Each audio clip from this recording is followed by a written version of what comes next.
नमस्कार दोस्तों, आप सभी का एक बार फिर से गुरुकुल इंटरफेस एकेडमी में बहुत बहुत स्वागत है। दोस्तों, एमपीजी के स्पेशल सीरीज जो हमने शुरू की थी उसको हम लगातार आगे बढ़ा रहे हैं और उसी सेशन में आज हमारा ये छठा लेक्चर है। दोस्तों, ये सीरीज आपके लिए ऑल एमपी एग्जाम है तो महत्वपूर्ण सीरीज है और इसी सेशन में जो हमारा चैप्टर चल रहा है उसका नाम है मध्य प्रदेश का भौगोलिक विभाजन। और भौगोलिक विभाजन के अंतर्गत ये हमारा दूसरा लेक्चर है। इससे पिछली वाली क्लासेस अगर आपने नहीं देखी तो उन क्लासेस को जाकर जरूर देख ले, आपके लिए मोस्ट इंपोर्टेंट सारी क्लासेस मैं लेकर आया हूं। तो दोस्तों, आज की क्लास को शुरू करने से पहले अगर आपने अभी तक चैनल को सब्सक्राइब नहीं किया तो चैनल को जरूर सब्सक्राइब कर ले और सबसे पहले अपने दोस्तों के पास लिंक सेंड कर दे ताकि वो भी इस सेशन का लाभ उठा पाए। दोस्तों, आज का सेशन आपके लिए बहुत ही इंपॉर्टेंट होने वाला है और बहुत सारी नई चीजें आपको आज सीखने को मिलेगी। तो दोस्तों, मोस्ट इंपोर्टेंट सीरीज होने वाली है और आज की क्लास में हम मालवा का पठार, नर्मदा सोन घाटी,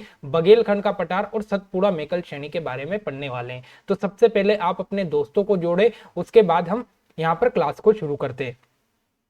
उसके बाद अगर आपने अभी तक हमारा टेलीग्राम चैनल ज्वाइन नहीं किया तो आपको टेलीग्राम चैनल ज्वाइन करना है। यानी सिंपल सा आप टेलीग्राम पर जाकर गुरुकुल इंटरफेस एकेडमी सर्च करोगे तो यहाँ पर हमारा चैनल आ जाएगा। इस चैनल को आपको ज्वाइन करना है ताकि आपको यहाँ पर समय समय पर पीडीएफ और बहुत सारी जानकारियां मिलती रहे। तो दोस्तों, आप आज ही जाकर टेलीग्राम ऐप पर हमारा जो चैनल है गुरुकुल इंटरफेस एकेडमी, उस चैनल को जरूर ज्वाइन कर ले ताकि आपको वहां पर महत्वपूर्ण जानकारी, महत्वपूर्ण करंट अफेयर और जरूरी पीडीएफ आपको वहां पर मिल पाए। ठीक है, तो दोस्तों बिना किसी देरी के हम क्लास को शुरू करते हैं। तो दोस्तों, पिछली क्लास में हमने देखा था कि मध्य प्रदेश को मुख्य रूप से 3 भौगोलिक भागों में विभाजित किया गया और वो कौन कौन से है, तो वो है आपका मध्य उच्च प्रदेश, बघेलखंड का पठार और सतपुड़ा मेकल श्रेणी। फिर अपन ने देखा था कि ये जो ये मध्य उच्च प्रदेश है, इस मध्य उच्च प्रदेश को 5 भागों में बांटा गया। तो इस प्रकार से मध्य उच्च प्रदेश के 5 भाग और बघेलखंड और सतपुड़ा को मिलाकर मध्य प्रदेश को टोटल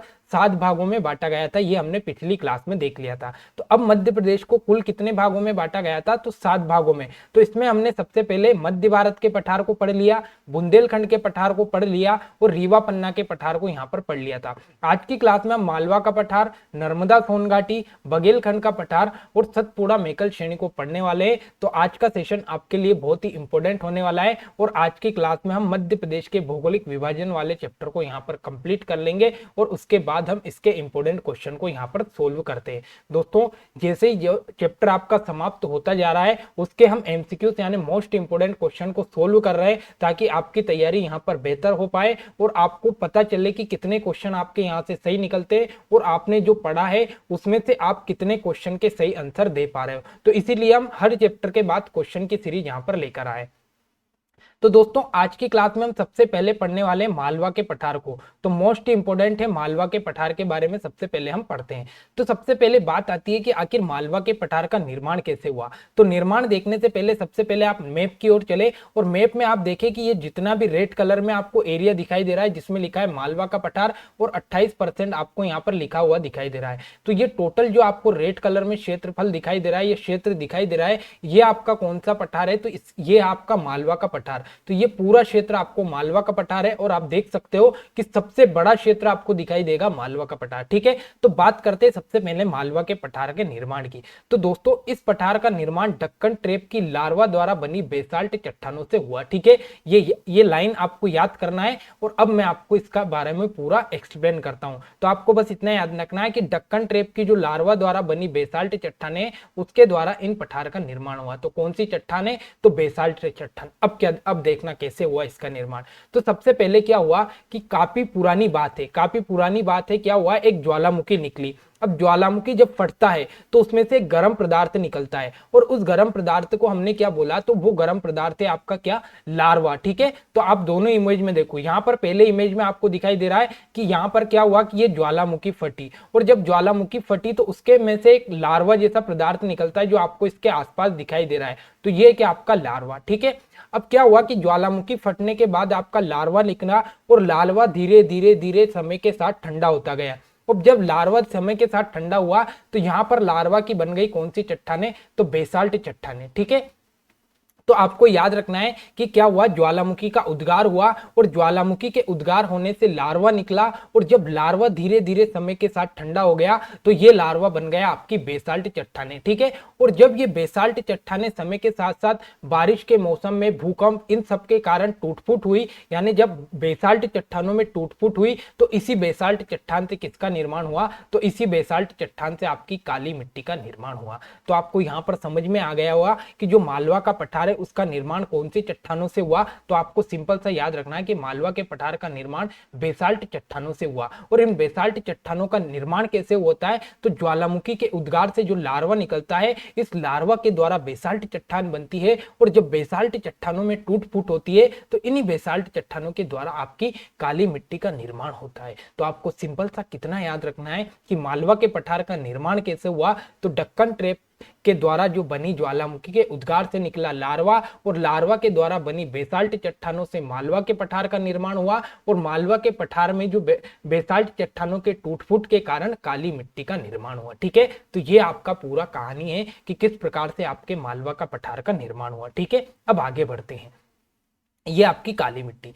अब बात करते हैं मालवा के पठार की अन्य नाम की। तो इस पठार का जो अन्य नाम है वो आपका गेहूं की डलिया का पठार। दोस्तों, मालवा के पठार में आप सभी को पता होगा कि गेहूं का उत्पादन सबसे ज्यादा होता है और इसीलिए इसको बोला जाता है गेहूं की डलिया का पठार। तो ये भी आपको याद रखना है। और ये आपको रेड कलर में जो पूरा क्षेत्र दिखाई दे रहा है ये आपका मालवा का पठार। अब बात आती है इसके क्षेत्रफल की। तो दोस्तों, इसका जो क्षेत्रफल है ये 88,222 वर्ग किलोमीटर। कितना है, 88,222 वर्ग किलोमीटर। इंपोर्टेंट है, स्टार लगाकर लिख लेना, कहीं एग्जाम में क्वेश्चन पूछा गया।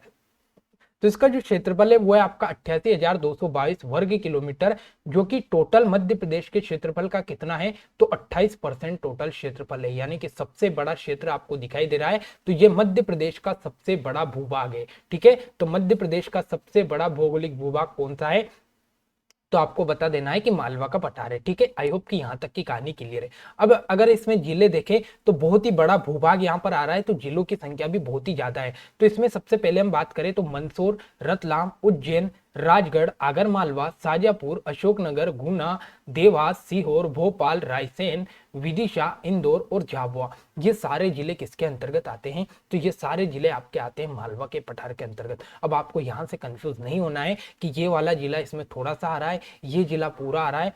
मैंने आपको कल की क्लास में भी बताया था कि जब आप वहां पर क्वेश्चन को देखोगे एग्जाम में तो आपके सामने जब ऑप्शन आएंगे तो आपको सिंपल सा पता चल जाएगा कि कौन सा इसका सही आंसर रहेगा। तो यहाँ पर इतना डिफिकल्ट क्वेश्चन आपके सामने नहीं आएगा और जो जिले आधे क्षेत्र में है, आधे क्षेत्र में वो जिले यहाँ पर पूछे नहीं जाते। ठीक है, तो आपको सिंपल सा इतना याद रखना है कि जो मालवा का पठार है उसमें क्या पाया जाता है, सॉरी, वो मालवा के पठार में कौन कौन से जिले आते हैं, तो मंदसौर, रतलाम, उज्जैन, आगर मालवा, शाजापुर, देवास, गुना, देवास, सीहोर, उसके बाद में भोपाल, रायसेन, विदिशा, इंदौर और झाबुआ, ये सारे जिले किसके अंतर्गत आते हैं, तो ये सारे जिले आपके आते हैं किसके, मालवा के अंतर्गत। अब दोस्तों, अगर आपने मध्य प्रदेश के पूरे 52 जिलों की लोकेशन याद कर ली होगी तो आपको यहाँ से बिल्कुल भी प्रॉब्लम नहीं आएगी कि आपको इसमें यहाँ पर जिले याद करने पड़ेंगे। आपको अपने आप सारी चीजें याद हो जाएगी अगर आपने पूरे 52 जिले आपने यहाँ पर याद कर लिए होंगे। ठीक है, अब बात आती है नदियों की। तो यहाँ पर चंबल, बेतवा, केन, शिप्रा,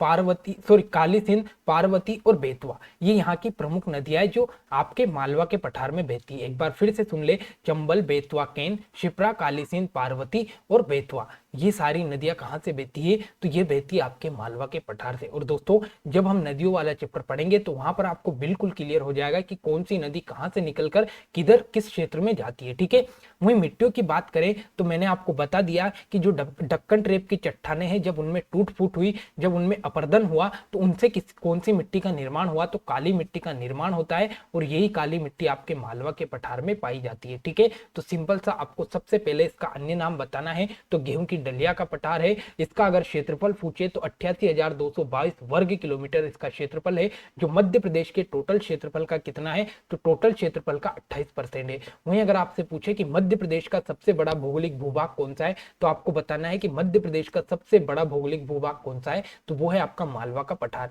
वहीं अगर आपसे पूछे कि इसमें कौन कौन से जिले आते हैं, तो आपको बताना है कि मंदसौर, रतलाम, उज्जैन, राजगढ़, आगरमालवा, शाजापुर, अशोकनगर, गुना, देवास, सीहोर, भोपाल, रायसेन, विदिशा, इंदौर और झाबुआ, ये पूरे जिले किसमें आते हैं, मालवा के पठार में आते हैं। नदियों की पूछे तो इसमें चंबल, बेतवा, केन, शिप्रा, काली सिंध, पार्वती और उसके बाद में आती है आपकी कौन सी, बेतवा नदी। ठीक है, वहीं आपकी इसमें मिट्टी कौन सी पाई जाती है, तो मैंने आपको बता दिया कि काली मिट्टी इसमें पाई जाती है। और काली मिट्टी का निर्माण कैसे हुआ, ये भी मैंने आपको यहाँ पर क्लियर करवा दिया। ठीक है, अब आगे बढ़ते हैं।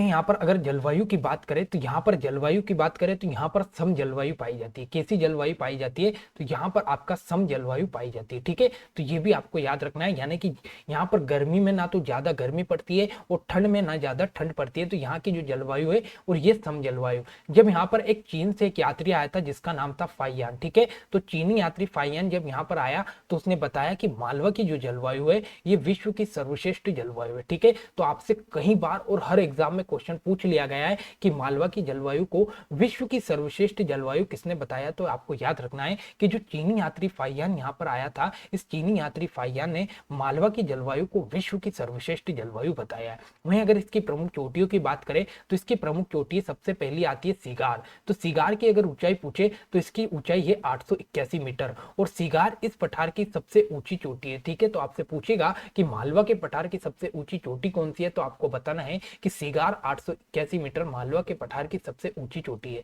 वहीं दो अन्य चोटियां इसमें आती है, एक आती है आपकी जानापाव और एक आती है धजारी। तो जानापाव की अगर ऊंचाई पूछे तो 854 मीटर है और वहीं अगर आपसे धजारी की ऊंचाई पूछे तो ये कितनी बतानी है, 810 मीटर है। ठीक है, तो आई होप कि यहां तक की कहानी आपकी क्लियर है। ये आपका पूरा मालवा का पठार था जिसकी मुख्य मुख्य विशेषता है और जहां से क्वेश्चन बनने की संभावना है वो सारी चीजें मैंने आपके सामने यहाँ पर क्लियर कर दी है। ठीक है, और ये मालवा के पठार का आप एक बार फिर से लोकेशन देख ले कि कौन सा क्षेत्रफल मालवा के पठार के अंतर्गत आता है। ठीक है, तो यहाँ तक की कहानी आई होप कि आपकी क्लियर हो गई होगी। दोस्तों, अगर आपको क्लास पसंद आती है तो प्लीज क्लास को लाइक कर दिया करें और कमेंट सेक्शन में अपनी राय जरूर दें कि आपको क्लास कैसी लगी। आपकी राय से हमें काम करने में ऊर्जा मिलती है, हम थोड़े से मोटिवेट होते हैं, तो आपको अच्छा से अच्छा कंटेंट यहाँ पर प्रोवाइड करवा देते हैं। ठीक है, अब अगला आता है आपका नर्मदा सोन घाटी। ठीक है, नर्मदा सोन घाटी आपका अगला आता है। अब नर्मदा सोन घाटी की सबसे पहले लोकेशन देखो तो ये आपको एक पतली सी रिफ्ट वैली आपको दिखाई दे रही है, मतलब एक पतली सी लाइन में आपको नर्मदा सोन घाटी दिखाई दे रही है। अब सबसे पहले बात आती है कि आखिर नर्मदा सोन घाटी का निर्माण कैसे हुआ। तो दोस्तों, सबसे पहले अगर हम बात करें तो ये आपका सतह है, यानी कि आपकी मान लो एक पृथ्वी है और पृथ्वी की ये आपकी जमीन है। अब पृथ्वी के अंदर क्या होता है कि पृथ्वी के अंदर हलचल होती रहती है, यानी पृथ्वी के अंदर भूकंप आते रहते हैं। ठीक है, तो भूकंप आता है पृथ्वी के अंदर, पृथ्वी के अंदर जो भी हलचल होती है, भूकंप आता है, तो क्या हुआ कि ये समतल हिस्सा जो था, तो ये समतल हिस्सा, इस समतल हिस्से का कुछ भाग टूट कर जमीन के अंदर चला गया। ठीक है, तो ये आपका जो समतल हिस्सा था, इस समतल हिस्से का कुछ भाग टूट कर जमीन के अंदर चला गया और यही भाग आपका नर्मदा सोन घाटी बन गया। तो ये नर्मदा नदी वाला जो हिस्सा है, यहाँ से प्राकृतिक भूचल या प्राकृतिक हलचलों के कारण जो जमीन का हिस्सा नीचे टूट कर चला गया, यहीं से आपका नर्मदा सोन घाटी का निर्माण हुआ। ठीक है, अब यहाँ से सीधा सिंपल क्वेश्चन पूछेगा कि किस क्षेत्र का निर्माण या किस क्षेत्र का निर्माण आपका प्राकृतिक हलचल या भू हलचल के कारण हुआ, तो आपको बताना है नर्मदा सोन घाटी का निर्माण प्राकृतिक या भू हलचल के कारण होता है। अगर आपसे पूछे कि इसमें चट्टाने कौन कौन सी पाई जाती है, तो आपको याद है कि पश्चिम में यहाँ पर दक्कन ट्रेप की चट्टाने पाई जाती है, यानी पश्चिम का मतलब इधर वाला जो मालवा के पास वाला क्षेत्र है, तो मालवा के पठार में अपन ने देखा था कि मालवा के पठार में दक्कन ट्रेप की चट्टाने पाई जाती है। तो जो आपका नर्मदा सोन घाटी का क्षेत्र जो मालवा से लगा है, वहां पर दक्कन ट्रेप की चट्टाने, वहीं पूर्व में अगर अपन ने देखा है तो इधर जो आपका रीवा पन्ना और बघेलखंड में विंध्यन क्रम की चट्टाने पाई जाती है। तो ये विंध्यन क्रम की चट्टाने आपकी नर्मदा सोन घाटी के पूर्वी भाग में पाई जाती है। दोस्तों, यहाँ पर चट्टानों में आप बिल्कुल भी कंफ्यूज ना हो, मैं आपके लिए एक क्लास लेकर आ जाऊंगा जिसमें आपको आर्कियन युग, उसके बाद धारवाड़ युग, ये सारी चट्टाने जितनी भी है मैं आपको एक बार क्लियर करवा दूंगा ताकि आपको बिल्कुल भी यहाँ से प्रॉब्लम ना आए। वहीं अगर इसके क्षेत्रफल की हम बात करें तो इसका क्षेत्रफल कितना है, ध्यान से देखना, 86,000 वर्ग किलोमीटर। ठीक है, और मध्य प्रदेश के टोटल क्षेत्रफल का 26% यहाँ पर आता है। दोस्तों, अपन ने अभी देखा है कि मध्य प्रदेश का सबसे बड़ा भौगोलिक भूभाग कौन सा है, तो मालवा का पठार है। लेकिन दूसरे नंबर पर कौन सा आता है, तो दूसरा सबसे बड़ा भौगोलिक भूभाग है आपका कौन सा, नर्मदा सोन घाटी, जिसका अगर क्षेत्रफल देखे तो 86,000 वर्ग किलोमीटर है। और अगर परसेंटेज में आपसे पूछे तो परसेंटेज में 26% इसका क्षेत्रफल है। ठीक है, वहीं अगर इसके अंतर्गत आने वाले जिलों की बात करें तो इसके अंतर्गत अनूपपुर, जबलपुर, मंडला, डिंडोरी, नरसिंहपुर, होशंगाबाद, देवास, रायसेन, हरदा, खंडवा, खरगोन, बड़वानी और अलीराजपुर ये प्रमुख जिले इसके अंतर्गत आते हैं। दोस्तों अगर आप साथ में नोट्स बनाते चल रहे हो और मैप से प्रैक्टिस कर रहे हो तो सारी चीजें आपको याद हो जाएगी। इसीलिए कहता हूं कि बार बार मैप के साथ प्रैक्टिस करते चले, आपको सारी चीजें याद हो जाएगी, कुछ भी याद करने की जरूरत ही नहीं पड़ेगी अगर आप मैप के साथ प्रैक्टिस करते हो। ठीक है, अगर बात करें हम नदियों की तो इस क्षेत्र में यहाँ आपको नाम से स्पष्ट हो रहा है कि नर्मदा सोन घाटी, तो नर्मदा और उसकी जितनी भी सहायक नदियां है वो सारी सहायक नदियां आपके नर्मदा सोन घाटी वाले क्षेत्र से निकलती है और वहीं पर बहती है। ठीक है, तो आपको याद रखना है कि नर्मदा की जो सहायक नदियां है वो इस क्षेत्र में बहती है। ठीक है, वहीं मिट्टियों की बात करें तो यहाँ पर गहरी काली मिट्टी पाई जाती है। दोस्तों जो काली मिट्टी है आपकी, उस काली मिट्टी को 3 भागों में बांटा गया। पहली आपकी साधारण काली मिट्टी, दूसरी आपकी गहरी काली मिट्टी और तीसरी है छिछली काली मिट्टी। तो आपकी जो गहरी काली मिट्टी है, ये गहरी काली मिट्टी आपके कौन से क्षेत्र में पाई जाती है, तो ये पाई जाती है नर्मदा सोन घाटी वाले क्षेत्र में। ठीक है, तो यहां तक की कहानी आई होप कि आपकी क्लियर हो गई होगी। अब आगे बढ़ते हैं। वहीं अगर आपसे क्वेश्चन पूछे कि मध्य प्रदेश का सबसे गहरा स्थान या गहरा क्षेत्र कौन सा है, तो यहाँ मध्य प्रदेश का सबसे गहरा क्षेत्र कौन सा है, तो आपको याद रखना है कि नर्मदा सोन घाटी जो है, नर्मदा सोन घाटी आपका मध्य प्रदेश का सबसे गहरा क्षेत्र है। ठीक है, वहीं आपसे पूछे कि मध्य प्रदेश का भ्रंश क्षेत्र कौन सा है, तो वो भी आपका कौन सा है, तो नर्मदा सोन घाटी मध्य प्रदेश का एक भ्रंश क्षेत्र है। ठीक है, वहीं भारत की सबसे बड़ी रिफ्ट वैली पूछे आपकी, तो भारत की सबसे बड़ी रिफ्ट वैली भी आपको क्या बताना है कि नर्मदा सोन घाटी जो है ये भारत की, पूरे भारत की सबसे बड़ी रिफ्ट वैली है। ठीक है, तो यहां तक की कहानी आई होप कि आपकी क्लियर हो गई होगी। अब आगे बढ़ते हैं। अगला आता है आपका बघेलखंड का पठार। ठीक है, अपन ने देखा था कि मध्य उच्च प्रदेश को 5 भागों में बांटा था, तो वो 5 भाग हमने पढ़ लिए। अब अगला आता है आपका बघेलखंड का पठार। तो बघेलखंड के पठार की अगर हम बात करें तो बघेलखंड का पठार का अन्य नाम है पूर्वी पठार, यानी कि इसे पूर्वी पठार के नाम से भी जाना जाता है। अगर इसकी लोकेशन यहाँ पर आपको दिखाई दे रही है तो ये इसकी लोकेशन दिखाई दे रही है, 7% इसका क्षेत्रफल है, तो ये सबसे पूर्व में आता है, इसलिए इसको क्या बोला गया, तो इसे बोला गया इसे पूर्वी पठार। अगर इसके निर्माण की बात करें तो विंध्य ग्रेनाइट शेल समूह से इसका निर्माण हुआ। किससे, विंध्य की जो ग्रेनाइट शेल समूह है उससे इसका निर्माण हुआ है। वहीं अगर क्षेत्रफल का पूछे तो इसका क्षेत्रफल 21,577 वर्ग किलोमीटर है, जो मध्य प्रदेश के टोटल क्षेत्रफल का कितना है, 7%। कितना है, 7%, यानी 21,577 वर्ग किलोमीटर। और अगर आपसे पूछे कि मध्य प्रदेश के कुल क्षेत्रफल का कितना प्रतिशत है, तो 7% बताना है। और आप मैप में देख रहे हो कि मध्य प्रदेश का सबसे छोटा भूभाग है आपका, तो मैंने लिख दिया कि मध्य प्रदेश का सबसे छोटा भूभाग आपका कौन सा है, तो ये आपका नर्मदा सोन घाटी, जो कि मात्र 7% है। ठीक है, इसमें आने वाले जिले कौन से हैं, तो इसमें आने वाले सीधी, सिंगरौली, शहडोल, उमरिया, अनूपपुर और ढिंडोरी। ठीक है, तो ये आपको याद रखना है कि इसमें कौन कौन से जिले मुख्य रूप से आते हैं, तो सीधी, सिंगरौली, शहडोल, उमरिया, अनूपपुर और ढिंडोरी ये इसके प्रमुख जिले हैं। वहीं नदियों की बात करें तो यहाँ पर सोन नदी इसकी प्रमुख नदी है। ठीक है, और मिट्टी की बात करें तो यहाँ पर लाल पीली मिट्टी पाई जाती है। कौन सी मिट्टी पाई जाती है, तो यहाँ पर आपकी लाल पीली मिट्टी पाई जाती है, तो ये भी आपको याद रखना है। ठीक है, तो आई होप कि यहाँ तक की कहानी आपका बघेलखंड का पठार बिल्कुल छोटा सा है, ज्यादा इसकी कुछ विशेषता नहीं है, तो इतनी चीजें इसके बारे में आपको याद रखनी है। और सबसे इंपॉर्टेंट चीज ये याद रखनी है कि मध्य प्रदेश का सबसे छोटा भूभाग कौन सा है, तो वो है आपका बघेलखंड का पठार। ठीक है, आई होप कि यहाँ तक की कहानी आपकी क्लियर हो गई होगी। अब लास्ट में आता है आपका सतपुड़ा मेकल श्रेणी। सतपुड़ा मेकल श्रेणी मोस्ट इंपोर्टेंट है और यहाँ से क्वेश्चन कई एग्जाम में बनते हैं। ठीक है, तो आपको सबसे दक्षिण में जो ब्लू कलर में क्षेत्र दिखाई दे रहा है, ये पूरा क्षेत्र आपका किसमें आता है, तो ये पूरा क्षेत्र आता है आपका सतपुड़ा मेकल श्रेणी का सबसे दक्षिण वाला क्षेत्र, ये है आपका सतपुड़ा मेकल श्रेणी। अगर इसके निर्माण की बात करें तो इसका निर्माण ढक्कन ट्रेप धारवाड़ क्रम की चट्टानों से हुआ। अगर इसके निर्माण की हम देखें तो यहाँ पर आप देखोगे तो यहाँ पर जो इसका पश्चिमी भाग है, ये पश्चिमी भाग बना है ढक्कन ट्रेप से और पूर्वी भाग बना है इसका धारवाड़ क्रम की चट्टानों से।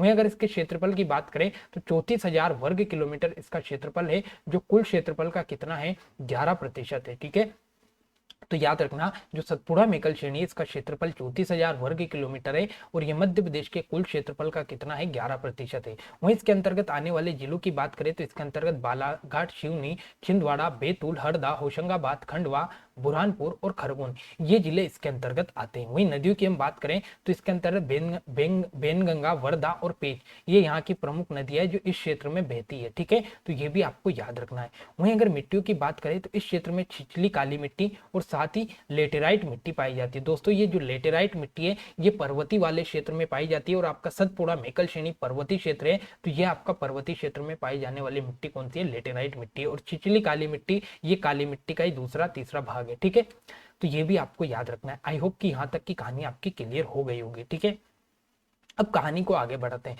अब इस पठार की एक चोटी आती है जिसका नाम है क्या? धूपगढ़ की चोटी। तो दोस्तों धूपगढ़ की चोटी की अगर आपसे पूछे तो इस पठार की सबसे ऊंची चोटी धूपगढ़ की चोटी है, जिसका जो ऊंचाई है वो कितनी है? तो 1350 मीटर इसकी ऊंचाई है। और ये जो धूपगढ़ की चोटी है ये मध्य प्रदेश की सबसे ऊंची चोटी है। तो आपसे क्वेश्चन पूछेगा कि मध्य प्रदेश की सबसे ऊंची चोटी कौन सी है, तो आपको बताना है कि धूपगढ़ की चोटी जो है ये मध्य प्रदेश की सबसे ऊंची चोटी है। तो दोस्तों ये आपको याद रखना है, मोस्ट इंपोर्टेंट। और कहीं एग्जाम में यहाँ से क्वेश्चन पूछा है कि मध्य प्रदेश की सबसे ऊंची चोटी कौन सी है, तो ये आपके धूपगढ़ की चोटी। ठीक है, तो यहाँ तक की कहानी आई होप कि आपकी क्लियर हो गई होगी। तो दोस्तों ये आज की पूरी क्लास थी जिसमें हमने 4 पठार को लगभग आज की क्लास में कंप्लीट कर लिया है, और ये चैप्टर आपका यहाँ पर समाप्त होता है। अब दोस्तों आपने यहाँ पर देखा होगा कि जो आपका सतपुड़ा मेकल श्रेणी है इसके बारे में हमने थोड़ी सी आधी जानकारी पढ़ी है, यानी कि इसके अंतर्गत जो पर्वत श्रेणियां आती है वो हमने यहाँ पर नहीं पढ़ी। तो इसका सबसे बड़ा रीजन ये है कि अब जो अगली क्लास आएगी तो उसमें आप क्या पढ़ने वाले हैं? तो मध्य प्रदेश की जो पर्वत श्रृंखला है,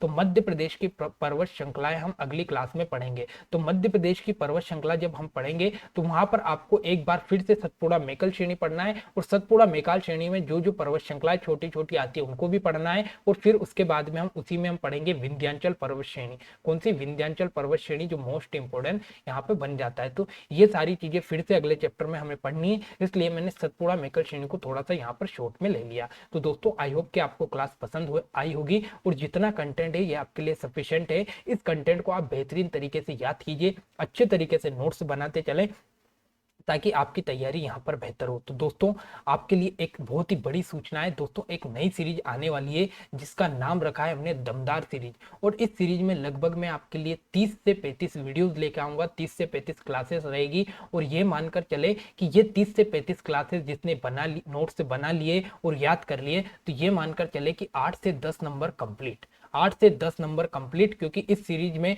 पूरा मैं आपका स्टैटिक जीके खत्म करवा दूंगा, पूरा विविध जो मिसलेनियस वाला चैप्टर है ये पूरा खत्म करवा दूंगा। तो याद रखना 8 से 10 नंबर, और लगभग इसमें करंट अफेयर भी पूरा खत्म कर लेंगे। तो ये 8 से 10 नंबर आपके यहाँ पर कंप्लीट होने वाले हैं। तो आप इस सीरीज के नोट्स बनाना, और जल्दी इस सीरीज को मैं शुरू करने वाला है। तो दोस्तों आज की क्लास को हम यहीं पर समाप्त करते हैं, मिलते हैं अगली क्लास में। अगर आपको क्लास पसंद आई हो तो चैनल को सब्सक्राइब करें और हमारी क्लासेस को लाइक कर दे और कमेंट में अपनी राय जरूर दे। जय हिंद, जय भारत।